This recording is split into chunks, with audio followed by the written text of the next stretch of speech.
Setiap tanggal 2 Oktober di Indonesia diperingati sebagai Hari Batik Nasional. Salah satu kain batik yang berasal dari Kalimantan Selatan yaitu kain sasirangan. Kain sasirangan adalah kain tradisional yang berasal dari Kalimantan Selatan yang telah ditetapkan Kementerian Pendidikan dan Kebudayaan sebagai salah satu dari 33 kain tradisional warisan budaya tak benda di Indonesia. Assalamualaikum warahmatullahi wabarakatuh. Perkenalkan ngaran ulun Rikdatur Rahmi. Ulun salah satu guru fisika di SMA Negeri 3 Barabai, Kabupaten Hulu Sungai Tengah, Provinsi Kalimantan Selatan. Pada kesempatan kali ini, ulun mengikuti Jambore GTK Hebat 2024 dengan topik Proyek Penguatan Profil Pelajar Pancasila atau P5. Sejalan dengan visi pendidikan Indonesia, mewujudkan Indonesia maju yang berdaulat, mandiri, dan berkepribadian melalui terciptanya pelajar Pancasila. Maka salah satu cara untuk mewujudkannya adalah melalui kegiatan Proyek Penguatan Profil Pelajar Pancasila atau P5. Salah satu program dari Kurikulum Merdeka yaitu Proyek Penguatan Profil Pelajar Pancasila atau kita kenal sebagai P5. Proyek Penguatan Profil Pelajar Pancasila atau P5 adalah salah satu upaya untuk mendorong tercapainya profil pelajar Pancasila melalui pembelajaran berbasis proyek. Situasi yang melatar belakangi praktek baik ini sejalan dengan implementasi Kurikulum Merdeka yaitu pada P5. Dari P5 ini diharapkan dapat memberikan kesempatan kepada peserta didik untuk dapat menumbuhkan kreativitas. Karena kreatif merupakan salah satu dari 6 profil pelajar Pancasila yang perlu dimiliki oleh peserta didik. Salah satu tema yang dilaksanakan pada Proyek Penguatan Profil Pelajar Pancasila P5 di SMA Negeri 3 Barabai, khususnya di kelas 10, yaitu tema kearifan lokal. Banyaknya kain perca sasirangan yang tidak terpakai juga melatar belakangi pemilihan tema kearifan lokal dan pembuatan praktik baik ini. Dengan memanfaatkan kain perca sasirangan sebagai bahan untuk modifikasi tas tote polos. Dengan kombinasi tersebut akan membuat tas tote polos terlihat lebih estetik. Dengan kombinasi kain perca sasirangan, tas tote dapat dilipat menjadi bentuk dompet sehingga tidak terlalu banyak memakan tempat ketika membawa ataupun menyimpannya. Penggunaan tas tote juga dapat mengurangi penggunaan kantong plastik sehingga menjadikannya lebih ramah lingkungan dan mengurangi sampah kain bekas. Oleh karena itu, saya mengambil praktek baik dengan judul modifikasi kain perca lipat sasirangan atau Mona Lisa pada Proyek Penguatan Profil Pelajar Pancasila untuk menumbuhkan kreativitas siswa kelas 10 SMA Negeri 3 Barabai tahun 2024. Tantangan dari pelaksanaan ini adalah peserta didik masih belum mengetahui apa itu P5. Kemudian tantangan dari sekolah yaitu ketersediaan sarana mesin jahit yang ada di sekolah masih minim. Dan tantangan lainnya yaitu masih banyak peserta didik yang masih belum bisa menggunakan mesin jahit.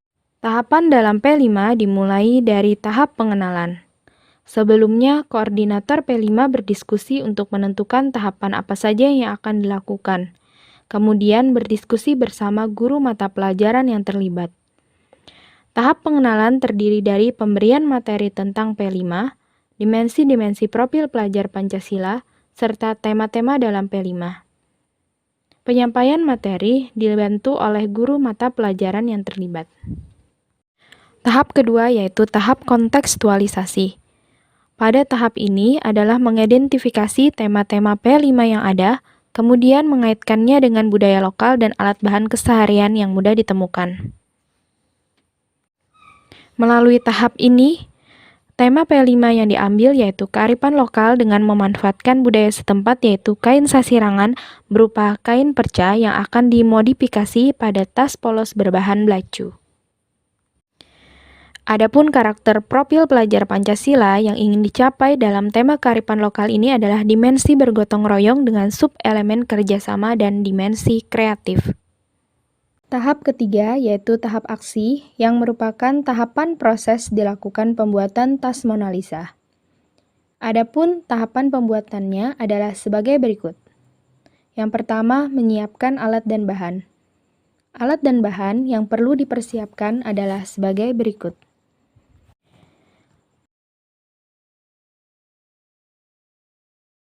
Langkah kedua adalah membuat pola.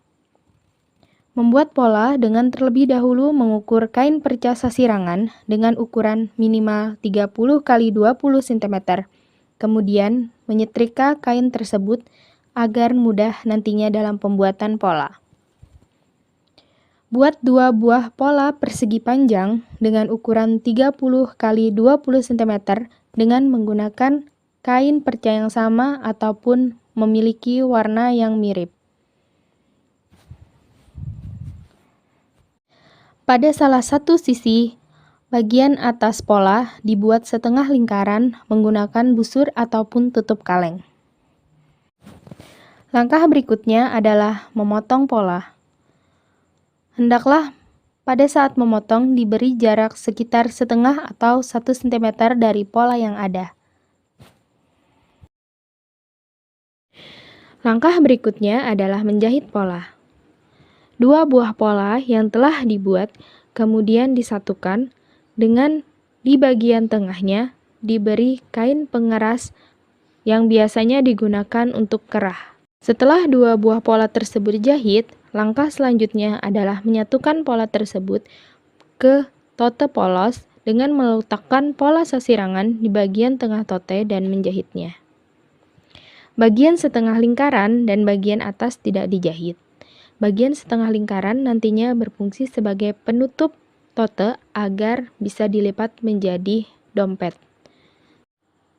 Langkah selanjutnya adalah menyetrika kembali tote yang telah terpasang kain sasirangan. Kemudian melipat tote tersebut sehingga berbentuk seperti dompet.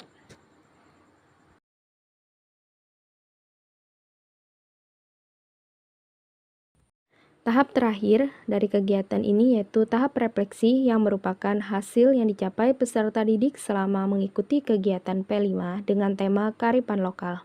Adapun hasil dari kegiatan ini adalah produk Mona Lisa, yaitu modifikasi kain perca lipat sasirangan. Mona Lisa yang memanfaatkan dari kain perca sasirangan sehingga membuat tas tote polos menjadi lebih estetik dan efisien dalam penggunaannya. Produk Mona Lisa juga termasuk produk ramah lingkungan karena dapat dijadikan tas belanja sehingga mengurangi penggunaan kantong plastik. Kegiatan menjahit ini juga memberikan dampak keberlanjutan kepada peserta didik dengan memberikan pengetahuan dasar untuk menjahit sehingga kedepannya dapat dikembangkan lagi untuk membuat pola jahitan yang lain. Nasa Fitri dari kelas 10A. Kesalahan dalam kegiatan kelima adalah ini merupakan pengalaman pertama menurutnya. Sebelumnya tidak pernah tahu apa itu P5. Kesalahan dalam kegiatan kelima ini, kesan dalam P5 ini dasar rame bener Pak. Jadi itu aja sudah kesannya.